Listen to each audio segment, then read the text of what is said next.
She also received an award as Product Worker Award, Public Speaker Award, Star Reader Award, Neat Kid, Little Teacher Award, and Artistic Hands Award.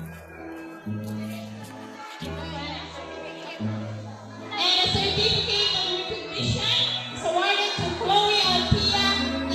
Sinalarosa. And Best in Attendance.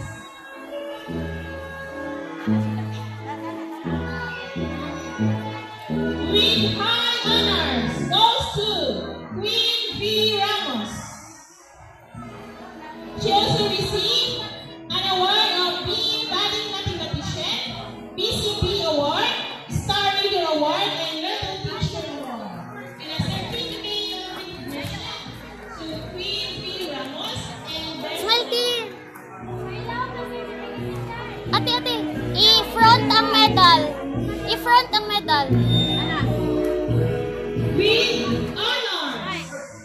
Nakuha sa Tulong Kabatan. Ronald Mercado Jr. He also received an award of Hold me, ate. Hold, anak. Ay, di. Sapotod ka. and also Best